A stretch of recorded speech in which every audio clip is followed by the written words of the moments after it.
인류의 새 문화 원전인 도전을 강독한 책, 천지성공을 만나는 5번째 시간입니다. 갈등과 전쟁이 그치지 않고 온갖 사고와 재난으로 슬픔이 마르지 않는 세상. 어떻게 하면 온 인류가 함께 웃을 수 있는 평화로운 세상이 올 수 있을까요? 바로 하늘 땅과 인간의 새 질서를 열어주신 증산상제님의 천지공사에 그 답이 담겨져 있습니다. 오늘 천지성공 제5장 천지공사에 대해서 이야기 나눠볼 텐데요. 오늘 강의해 주실 임성우 수호사님 모셨습니다. 수호사님 안녕하세요. 네, 반갑습니다. 네, 수호사님 오늘 천지공사에 대해서 이야기 나눠볼 텐데요. 이 책을 처음 접하신 분들은 천지공사라는 단어가 조금 생소할 텐데 먼저 그 뜻에 대해서 설명 부탁드립니다. 아주 깊고 큰 뜻을 가지고 있지만은 글자 하나하나의 뜻이 어려운 것은 아닙니다. 천은 하늘 천이고 땅지, 공은 사적인 것이 아닌 공적인, 공평무사 그런 공적인 공이고 사는 일사, 인간의 일, 인간의 삶, 나아가서 인간의 역사를 이야기합니다. 종도사님께서는 인간이 천지와 함께 만들어가는 역사라고 말씀해 주셨습니다.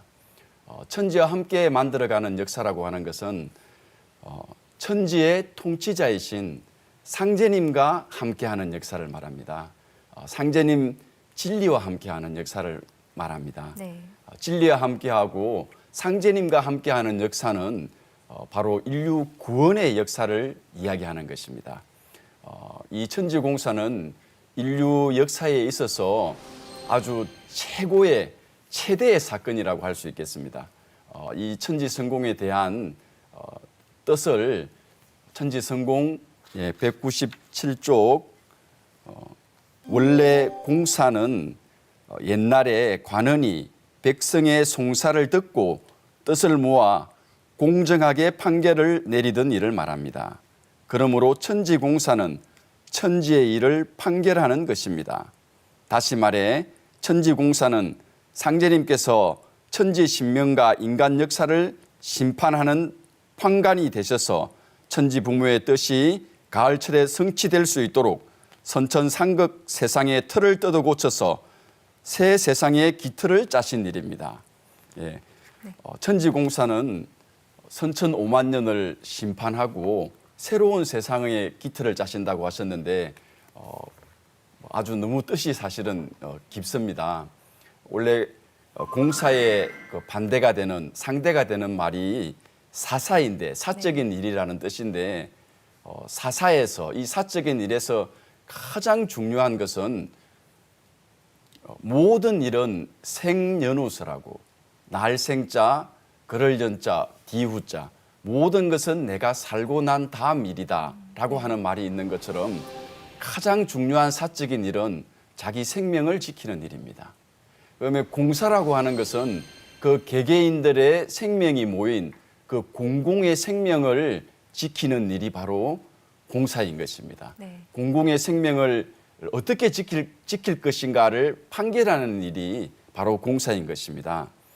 10사람을 살리기 위해서 한 사람이 희생되는 그런 일이 일어날 수도 있겠죠. 네. 대한민국이라고 하는 공적 기관에서 하는 가장 중요한 것은 우리 대한민국 국민의 생명을 지키는 일입니다. 천지, 이 하늘과 땅에 가장 중요한 것은 모든 인간의 생명을 지켜내는 것입니다. 위기에 처한 인류를 구원하시기 위해서 천지를 새롭게 하는 천지공사가 필요했던 것입니다.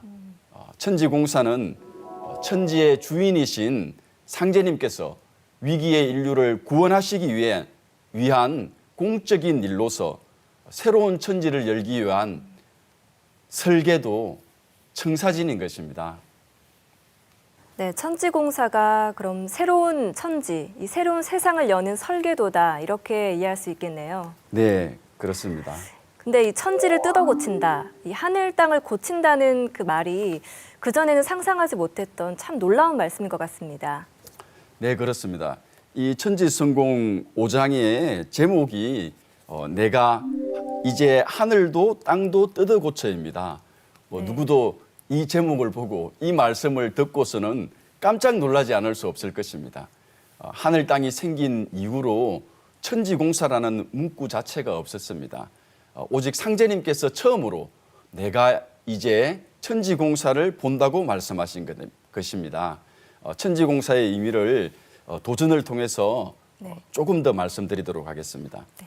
도전 5편 3장에 나의 이런 천지를 개벽함이니 곧 천지공사라. 천지공사는 천지개벽을 통해서 이루어진다는 말씀을 하셨습니다. 천지개벽은 천지를 뜯어고친다. 네. 천지를 뒤집는다는 의미인데 그냥 뒤집어 없애고 망친다는 뜻이 아니라 개벽은 10개자, 10벽자입니다.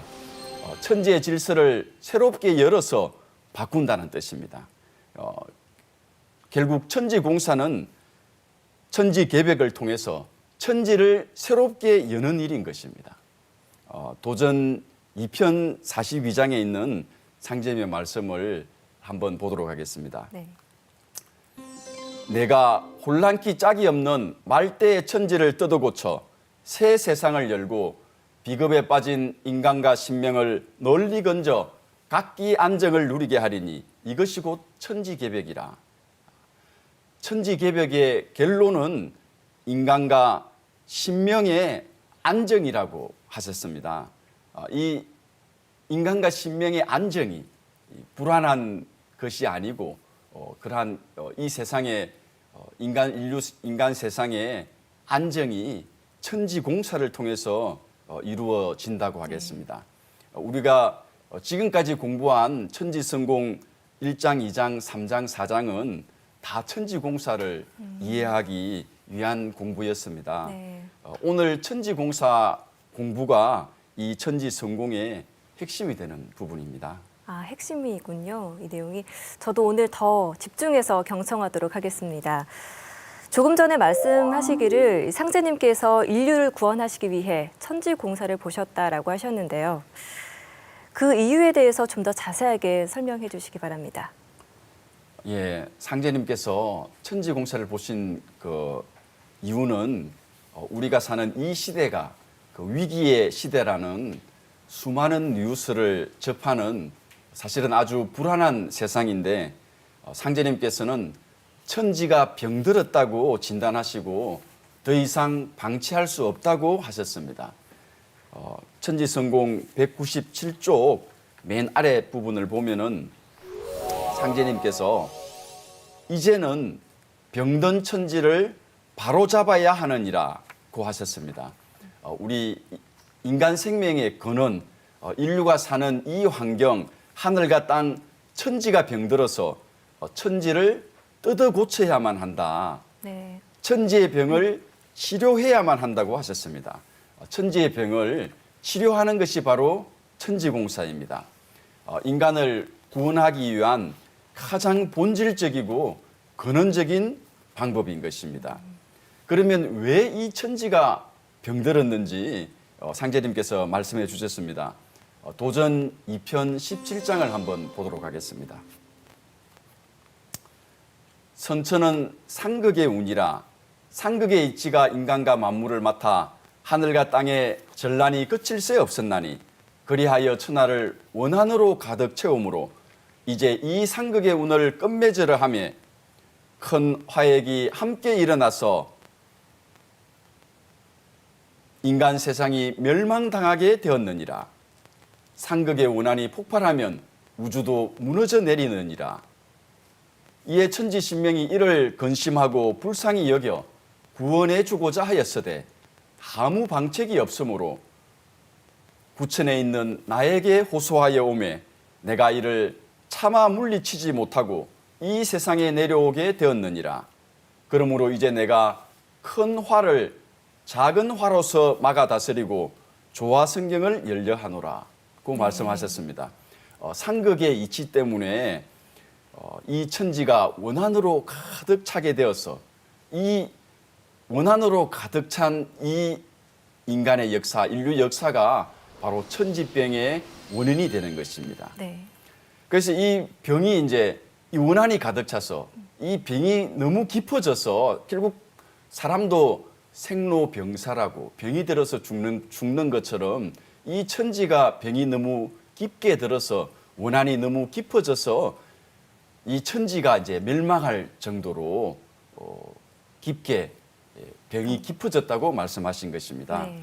그래서 상제님께서 어쩔 수 없이 이 천지병을 고쳐서 인간과 신명을 구원하기 위해서 이 세상에 내려오셔서 큰 화를 작은 화로 막아 다스리고 바로 천지 공사를 보셔서 네. 인류를 구원하게 되시는 것입니다.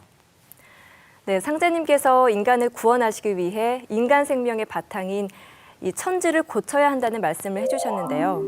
그렇다면 상제님께서 인간으로 오신 이유도 바로 이 천지 공사를 보시기 위해서다, 이렇게 이야기할 수 있겠네요. 네, 바로 그렇습니다. 상제님께서는 천지 공사를 보시기 위해 이 땅에 오신 것입니다. 이게 이 말씀이 천지성공 198쪽에 아주 자세하게 나와 있습니다. 198쪽을 한번 보시기 바랍니다. 첫 부분에 정녕 천지의 주관자가 아니면 그 누가 하늘과 땅을 뜯어 고치는 천지 공사를 행할 수 있겠습니까? 오직 한 분 삼계 대권을 가지신 우주의 주재자만이 하실 수 있습니다. 모든 신명을 통제할 수 있는 권한을 가지신 절대자 하나님, 상제님 외에는 누구도 할 수 없는 일입니다. 상제님께서 오셔서 천지 공사를 보실 수밖에 없는 것입니다. 도전에도 이 내용이 나와 있습니다. 도전 4편 155장에 모든 신명들이 상제님이 아니면 이 천지를 바로잡을 수 없다 하므로 내가 이 세상에 내려오지 않을 수 없다고 말씀하셨습니다. 상제님이 아니고서는 천지를 바로잡는다, 천지를 개벽한다, 이 천지 공사를 본다. 네. 그 누구도 할 수 없는 일이다.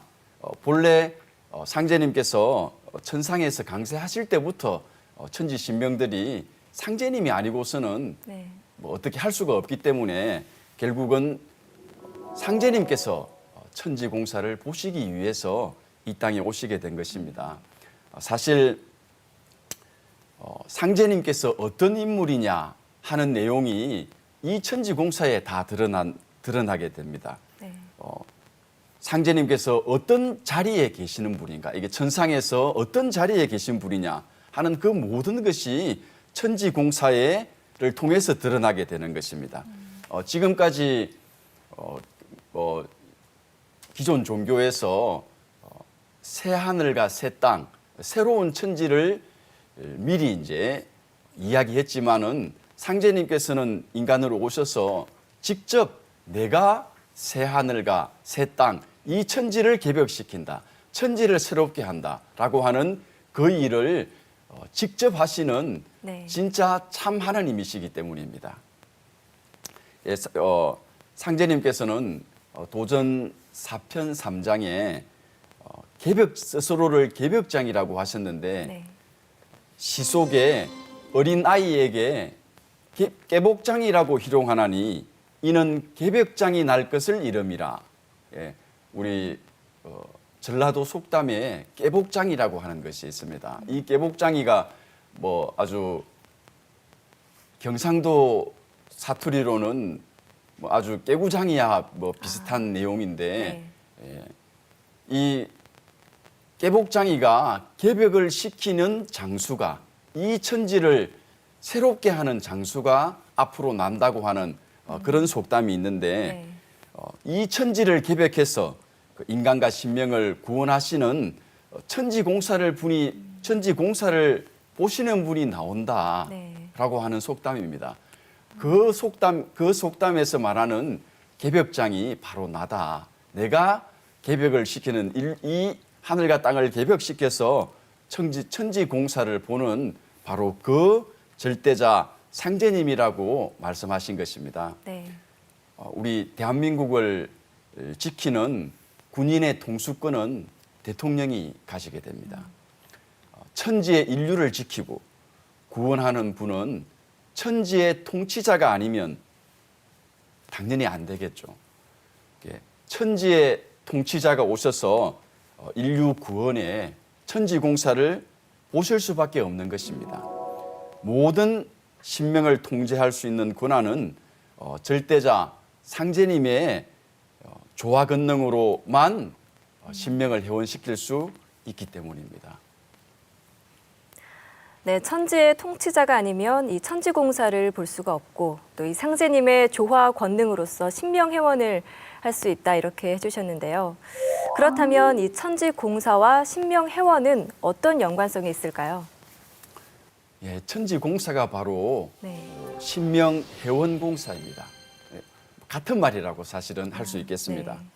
네. 선천은 조금 전에 말씀드린 대로 상극의 세상이라 원한 맺힌 신명들이 이 하늘과 땅 사이에 가득 차 있어서 그 원한의 신명들이 인간 세상에 파괴와 죽음의 기운을 뿌리고 있는 것입니다. 그 원한이 바로 천지병의 근원적인 원인이고 네. 이 불안한 세상의 근본적인 원인이 되는 문제입니다.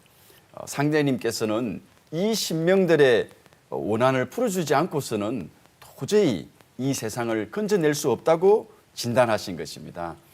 인류 구원의 천지공사는 신명회원을 통해서 이루어지는 것입니다. 지난 시간에 단주의 원한을 말씀드렸습니다. 네. 단주의 깊은 원한이 바로 대동세계, 이게 좋은 세상을 건설하는 꿈이었는데 그 꿈이 좌절되고 4,000년 동안이나 불효자로 이게 낙인 찍혀가지고 세상 사람들한테 조소를 받아온 것이 단주의 깊은 원한이라고 말씀드렸는데 그런 단주가 좋은 세상을 건설했던 그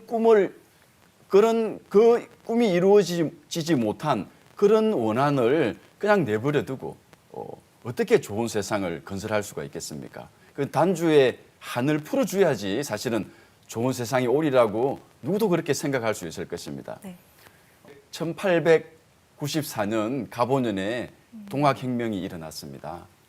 전봉준 장군께서 동학혁명을 일으켰는데 전봉준 장군을 우리가 보통 녹두장군이라고 아주 키가 적어가지고 또 통통하게 생겨서 녹두처럼 생겨가지고 녹두장군이라고 알려져 있는데 그 동학혁명이 처음에 일어난 그 배경을 보면은 전라도 고부에서 가장 우리나라에서 이게 물산이 풍부했던 곳인데 네. 이 고부에서 이 고부 군수 조병갑이가 너무 학정을 백성들을 많이 괴롭혔기 때문에 전봉준 장군의 부친께서 관아에 가서 항의를 했습니다. 좀 세금을 적게 걷고 좀 좋은 정치를 해달라. 근데 조병갑에게 그 고부 관아에 잡혀가지고 맞아서 죽게 되었습니다.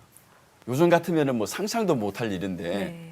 그러면 내 아버지가 이게 좋은 뜻으로 이렇게 정부에 가가지고 좀 이걸 좀 바로 잡아 달라고 했는데 그것이 이루어지기는 그냥 맞아서 죽었다면은 그 아들 된 자로서 어떻게 가만히 있을 수 있겠습니까? 그런 일이 있었는데다가 그 이후에 다시 이 고부에서 조병갑 고부 군수가 보라고 이제 만석보라고 이야기했는데 지금 말하면 저수지 이제 뚝뚝을 다시 크게 쌓아가지고 쌓으면서 그 고부 백성들의 노력을 다 들이고 또 그 주변에 있는 나무를 다 베어가지고 보를 쌓았는데 저수지를 쌓았는데 쌓고 나서 백성들에게 오히려 물세를 거두었습니다.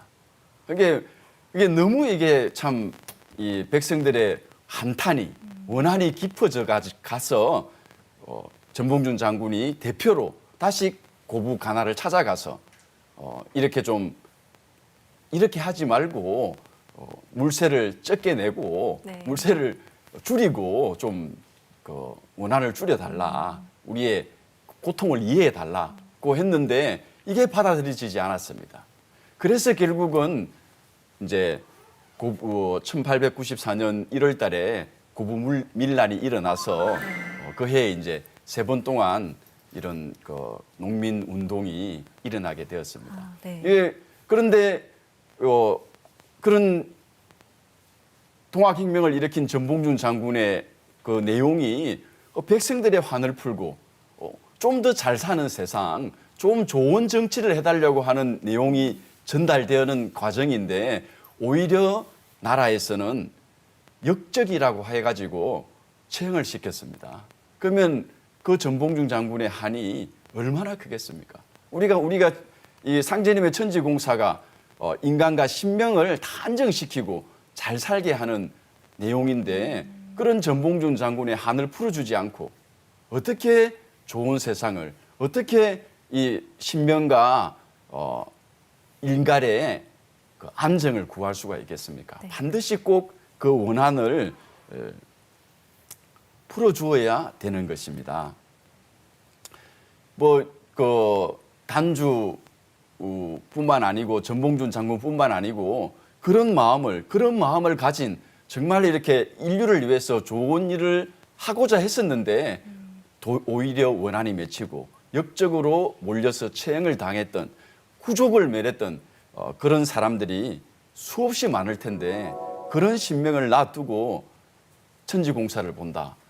천지를 계획한다. 좋은 세상을 만들다고 하는 것은 어불성설이겠죠. 네. 말이 안 되는 소리라고 생각합니다.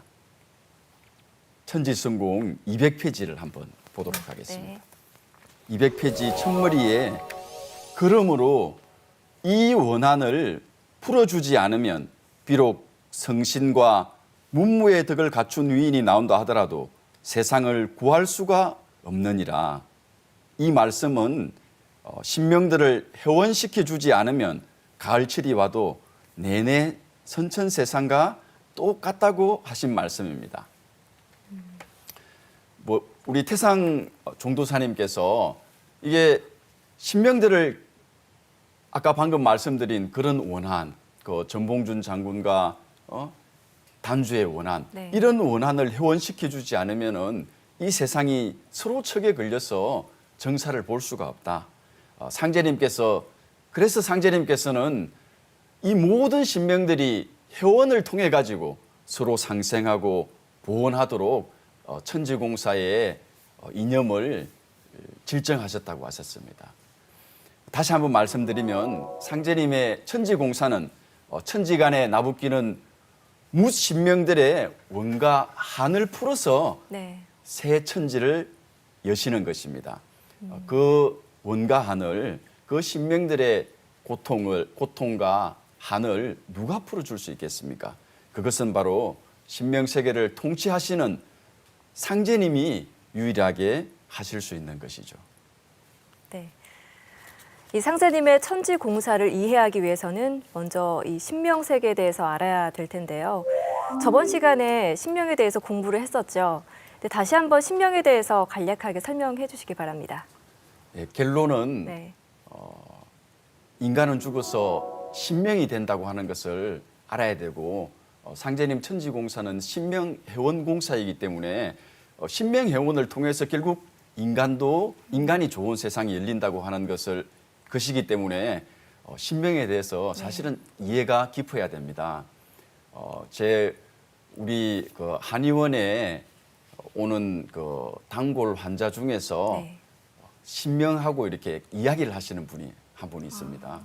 이분은 이제 중학교밖에 나오지 못한 분인데 중학교도 졸업하지 못한 분인데 한 번도 한자 공부를 해보지 못한 분인데 우리 한의원에 와가지고 한의원에는 보통 이제 약장이 있습니다. 한약장에 보면 이제 뭐 감초라고 하는 쉬운 그 한약 이름을 가진 또 있겠지만은도 뭐 어려운 이름의 한약들도 많이 있습니다. 그 한약의 이름이 이제 약장에 적혀 있는데 그 약장에 있는 그 한자를 읽을 수 있는 거예요. 다 읽을 수 있는 거예요.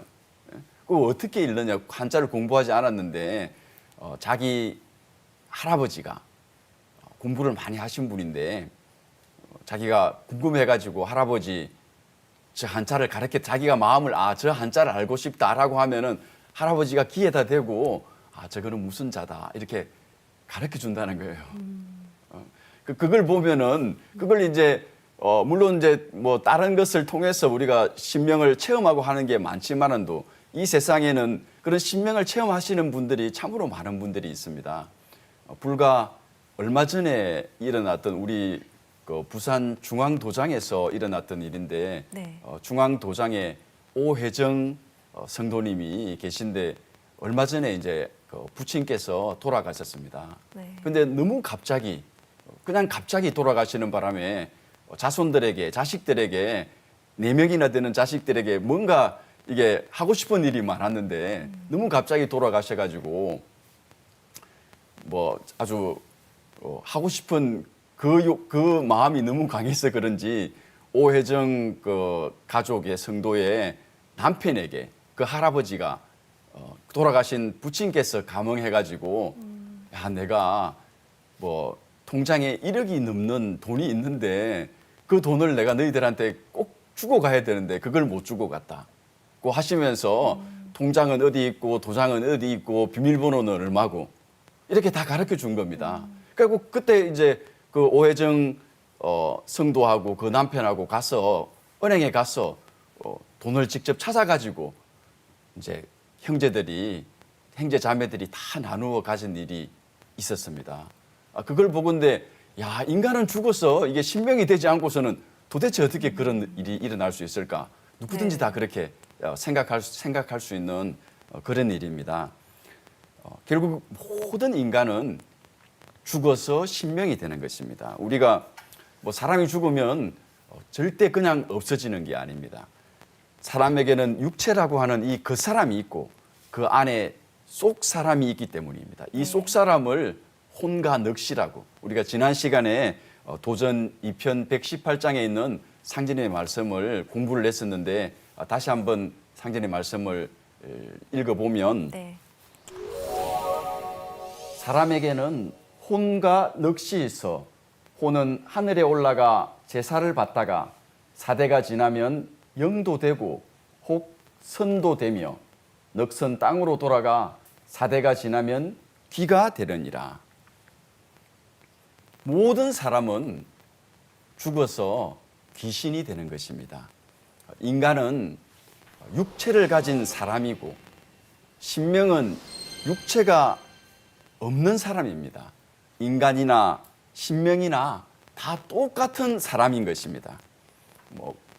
사람이 죽으면 천상에서 신명으로 다시 태어나고 신명이 천상을 떠나서 인간 세상으로 내려오면은 사람으로 태어나는 것입니다. 이렇게 천상과 지상을 오가면서 윤회를 거듭하는 것입니다. 네, 상제님께서 신명 회원을 시켰다고 하셨는데요. 이 신명은 이미 죽은 사람들인데 이 신명을 회원시키는 것이 어떤 과정인지 좀 더 쉽게 설명 부탁드릴게요.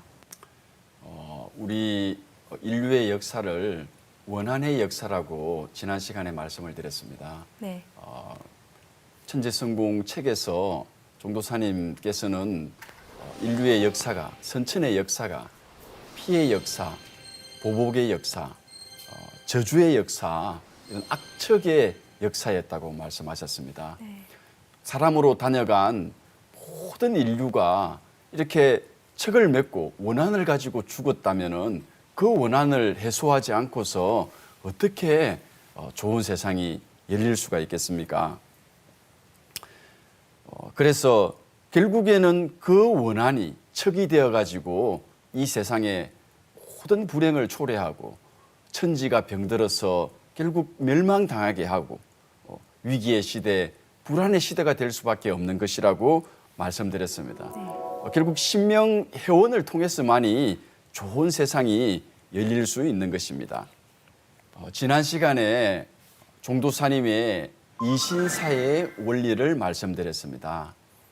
이 인간 세상에서 일어나는 모든 일들이 그 이전에 신도 세계에서 선행하기 때문에 천지 원한을 가지고 있는 그런 신명을 회원을 해야지 결국에는 그 회원을 통해 가지고 인간 세상에 좋은 일이 이렇게 좋은 세상이 안정된 세상이 될 수 있다는 말씀입니다. 네. 그리고 모든 인과관계 이치에 따라서 신도에서 선행하고 인간의 일이 일어나게 된다. 이게 이신사의 원리를 말씀드렸습니다. 네. 그래서 상제님께서는 이 신명해원을 통해 가지고 현실 인간 세상이 안정을 이루도록 그렇게 공사를 보신 것입니다. 네. 태상 종도사님께서는 천지공사를 이렇게 비유하셨습니다. 우리가 사진을 찍으면 그 원판을 가지고 그대로 복사되어 가지고 사진이 나오는 것처럼 신명세계의 일이 그대로 인간 세상에서 일어난다는 말입니다. 네. 신명을 회원시키는 이 천지공사가 현실 역사 속에서 그대로 투영되기 때문에 상제님의 천지공사가 바로 신명회원을 통해서 이루어지고 그 신명회원이 현실 세계에 그대로 투영되도록 그렇게 하신 것입니다. 앞에서 상제님이 아니면 이 천지공사를 볼 수 없다라고 하셨는데 그러면 이 상제님이 보신 천지공사는 구체적으로 어떻게 일어났을까요? 상제님께서는 신명조화정부, 신명정부 그 조화정부를 구성하셔가지고 그 신명들의 합의에 따라서 신명들이 다 합치된 의견을 가지고 그걸 공의에 따라서 그 공동의 의견, 공의에 따라서 공사를 집행하셨습니다. 단 하나라도 상제님의 개인적인 어떤 의견, 네. 뭐 그렇다면은 공사가 될 수가 없겠죠. 이런 이치에 따라서 꼭 그렇게 될 수밖에 없는 그렇게 공사를 사실은 천지공사가 그렇게 집행이 되었습니다. 대통령도 한 나라를 다스릴 때 여러 가지 정부 부처가 있고 나라의 공적인 일을 맡아 다스리는 공무원이 필요하잖아요. 상제님께서도 천지공사를 보시기 위해서 그런 정부, 신명정부, 조화정부를 조직하신 것입니다. 천지성공 200페이지를 같이 한번 보도록 하겠습니다. 상제님은 천지공사를 보시기 위해 먼저 천상의 신명들을 모아 조화정부를 조직하셨습니다. 대우주의 신명계는 이 조화정부를 중심으로 100여 년 전에 비로소 하나로 통일되었습니다. 상제님께서 우주 역사상 처음으로 신명계를 통일하신 것입니다. 이 조화정부에서 신명들이 상제님의 천명을 받들어 천지인 3계를 총체적으로 개벽하는 천지공사의 전 과정을 설계하고 집행합니다. 조화정부는 한마디로 우주를 통치하는 사령탑입니다. 이 사령탑은 상제님의 조화권을 쓰는 천상정부이기 때문에 조화정부라고 부릅니다. 그러면 조화정부에는 어떤 신명들이 참여하고 있을까요? 여기에는 앞에서 말한 원신과 역신을 포함해서 문명을 발전시킨 세상에 많은 공덕을 쌓은 문명신과 도통신, 각 민족의 주신, 각 민족의 수호신인 지방신, 각 성씨의 시조가 되는 조상신들이 참여하고 있습니다. 또 이러한 인격신만 아니라 무수한 자연신도 조화정부에서 상제님의 명을 받들고 있습니다. 상제님은 이들 신명의 의견을 들으시어 원과 하늘 끌어주면서 가을천지로 나가는 역사의 이정표 프로그램을 짜셨습니다. 예. 네. 상제님 천지공사의 대전제는 먼저 인간으로 왔다 간 그런 신명들부터 안정을 누려야 된다는 것입니다. 네. 그 신명들이 안정을 누리기 위해서는 어떻게 해야 되느냐 하면은 그 신명 세계를 하나로 통일해서 조직화해야만 먼저 안정을 누리게 되는 것이죠. 뭐 인간 세상도 다 마찬가지일 것입니다. 예, 상제님께서 조직하신 신명정부, 조화정부의 조직에 대해서 간단히 말씀을 드리도록 하겠습니다. 망고원신은 지난 시간에 말씀드렸던 단조와 같이 모든 원한이 맺혀 죽은 신명들입니다. 대부분의 많은 신명들이 원신에 해당이 되겠습니다. 망고 역시는 전명숙 장군과 같이 혁명가가 되어서 역적으로 몰려서 죽은 그런 신명, 영신들입니다. 동서의 문명신과 도통신은 마테오 리치 신부를 비롯해서 최수훈 대성사, 진묵대사, 유도의 주회암, 역도의 김일부 대성사와 같은 분들이 인류 역사에 크게 문명을 발전시키고 도통을 하신 그런 분들입니다. 동서의 지방신은 그 지방의 주신이 되고 그 지역의 수호신이 되는 분입니다. 우리 민족의 당군 할아버지와 같이 유대인들은 야훼를 모시고 중국에서는 방고 가한을 모시고 일본에서는 천조 대신을 모시고 그리스에서는 제우스를 모시는 등입니다. 그리고 마지막으로 각 성의 선영신들이 지구촌에 있는 수많은 민족의 선영신들이 다 함께 신도 조화정부에 참여해서 상제님과 함께 이 천지공사를 집행하는 데 공동으로 참여하고 있는 것입니다. 네, 지금까지 천상의 신명조화정부가 어떻게 구성이 되고 또 통일된 과정까지 알 수가 있었습니다. 그런데 지금까지 천지공사의 하늘에 관련된 이야기를 많이 했는데요. 이제 이 천지의 지, 땅에 관련된 공사는 어떻게 하셨는지 궁금합니다. 예. 기존 종교에서는 사실 하늘에 대해서만 주로 이야기하였습니다. 상제님은 천지개벽, 천지공사라고 하늘과 땅에 대한 이야기를 똑같이 중요하게 말씀하셨습니다. 네. 땅을 대지의 여신에 비유합니다. 생명은 땅에 뿌리를 두고 양육되고 있습니다. 그래서 사실은 사람은 땅을 닮은 점이 많이 있습니다. 먹는 음식이 사람의 생긴 모습에 영향을 많이 미치기 때문에 음식은 땅에서 자라기 때문입니다. 서로 다른 땅 기운으로 얼굴 모습도 다르고 피부 색깔, 언어, 기질, 풍습이 다 달라지는 것입니다. 지역별로 서로 다른 땅 기운으로 인해서 그 지역 사람들의 기질과 품성도 달라집니다. 네. 옛 사람들이 지역의 땅 기운을 이렇게 비유하였습니다. 경기도의 땅 기운을 경중미인에 비유하였습니다. 거울 경자, 가운데 중자, 아름다운 사람, 거울에 비친 아름다운 사람. 경기도 사람들의 우아한 품성을 그 지역의 땅 기운에 비유한 것입니다. 충청도의 땅 기운을 청풍명을에 비유하였습니다. 맑은 바람에 밝은 달과 같은 그런 땅 기운을 가졌기 때문에 충청도 사람들의 품성이 아주 고매한 품성을 가지게 되었다는 것입니다. 전라도의 땅 기운을 풍전세류라고 했습니다. 바람풍자, 앞전자, 가늘새자, 버드나무 유자. 전라도 사람들이 아주 멋이 있고 풍류를 아는 분인데 이런 전라도의 땅 기운 때문에 전라도 사람들의 그런 멋이 나오게 되었다는 이야기입니다. 네. 경상도의 땅 기운을 태산줄령에 비유하였는데 큰 산과 험한 고개라는 뜻입니다. 그게 경상도는 산이 험하고 고개가 아주 이렇게 높은 것 같습니다. 그런 땅 기운 때문에 경상도 사람들이 좀 우직한 거, 이런 우직한 품성을 가지게 되었다고 하였습니다.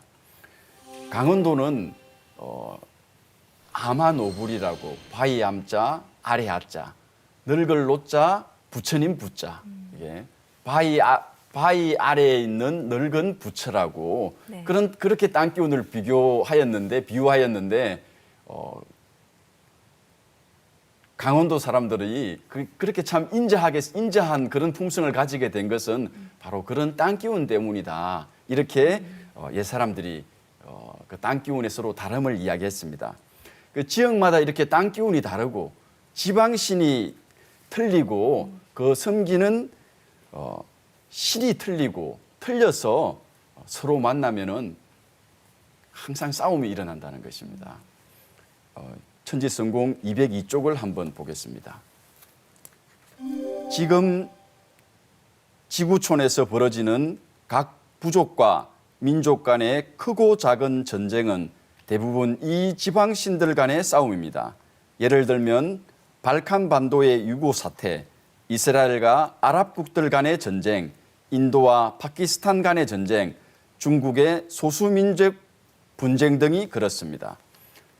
이에 천지성공 책에서 우리 종도사님께서 깊은 도안으로 이러한 문제가 그냥 현실 인간 역사의 문제가 아니고 그 이면에는 이런 지방신들 간의 문제, 서로 지운이 다르다고 하는 그런 문제를 네. 밝혀주신 것입니다. 도전 4편 18장에 있는 상제님의 말씀을 한번 보겠습니다. 예로부터 각 지방에 나뉘어 살고 있는 모든 족속들의 분란 쟁투는 각 지방신과 지운이 서로 통일되지 못한 까닭이라. 그러므로 이제 각 지방신과 지운을 통일케 함이 인류 화평의 원동력이 되느니라. 이 지방신과 지운이라고 하는 것은 종도사님께서 음양적인 관계다라고 말씀하셨습니다. 네. 지방신에 의해서 지운이 달라지고 또 그 지운에 따라서 그 지방신이 응하게 된다는 말씀입니다.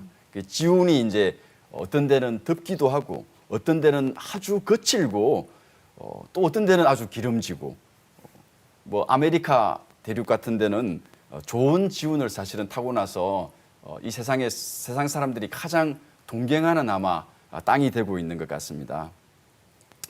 일본 사람들은 불덩어리 위에서 살아서 지운이 아주 강하고 침략력이 있고 뭐 성질이 사나워서 뭐 카레 문화 같은 것이 생겼는데 이 모든 것이 다 지운에 의한 것이라는 그 지운에 의해서 그 원인이 된다는 것입니다.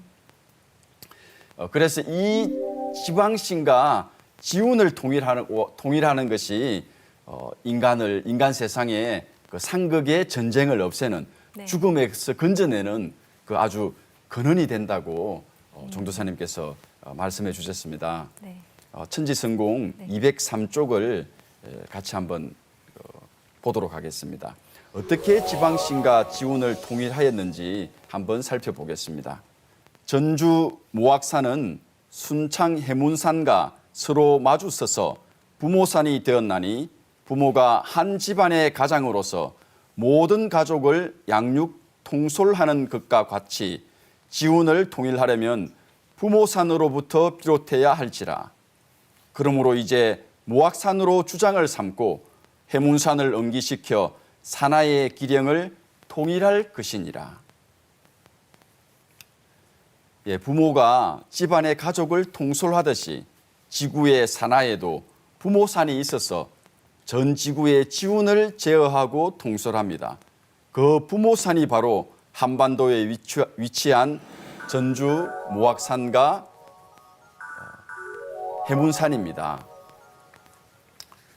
이게 참 너무나 새롭고 참 너무나 이게 아주 근원적이고 참 기가 막힌 말씀이 아닐 수 없습니다. 이게 지방신과 지운을 하나로 통일하면 되는데 그걸 어떻게 통일하느냐?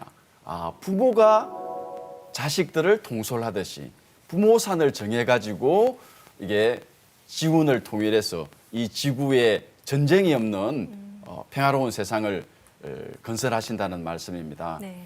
이제 상제님께서 모악산을 어머니 산으로 정해가지고 전 인류가 모악산의 기운을 통해가지고 양육되고 해문산을 아버지 산으로 정해서 전 인류가 이게 하나로 다 통일, 이제 전쟁이 일어나지 않는 그런 세상에서 살 수 있는 그 근원적인 방법을 부모산을 정해서 네. 이 지운을 통일한 것이라고 말씀해 주셨습니다. 이게 모악산이라고 하는 산은 어떤 산이냐 하면은 포해지형이라고 합니다. 포는 이제 어머니 뱃속에 있는 이게 자궁에서 그 어린 아이를 싸는 막을 포라고 합니다. 네. 해라고 하는 것은 어린아이 해자입니다. 어머니가 어린아이를 싸고 있는 모습입니다. 포회지형, 모악산이 포회지형이다. 아, 모악산이 이 지구에 있는 모든 산들을 다 싸가지고 그 어머니 산이 되어서 이 인류를 양육하게 되는 바로 그런 산이다. 네. 사실 이제 다음 시간에 살펴볼 내용이지만도 모악산에는 전 인류를 양육하는 그런 태월주의 비밀이 들어있는 산입니다. 그런 모악산의 기운에서 태월주가 전수되는 그런 비밀이 담겨져 있는 산인데 이 태월주의 전수로 인해서 전 인류가 하나로 이렇게 통일될 수 있는 그런 기초가 마련된 것입니다. 네. 그리고 해문산은 오선 위기의 산입니다. 5 신선이 바둑을 두는 그런 형상으로 이루어져 있습니다. 이게 이 신선이 세계를 통솔하는 신선이 이제 여러 가지 이제 전쟁이 일어나고 하지만은도 결국에는 이 세상을 통일하게 되는 그 전쟁을 마무리 짓고 대립을 마무리 짓고 통일하게 되는 그런 형상이 그런 기운이 해문산에 있기 때문에 해문산을 아버지 산으로 정해서 전 지구의 그 지방신과 지운을 하나로 통일하게 된다고 하셨습니다. 네, 지금까지 말씀을 정리를 해보면 선천에 쌓인 원한을 풀고 또 이 지방신과 지운을 하나로 통일을 해야만 지구촌이 하나로 살 수 있는 이 세계가 올 수 있다 이런 말씀을 해주셨는데요. 이 상제님이 보셨던 이 천지공사가 현실에서는 어떻게 드러나고 있습니까?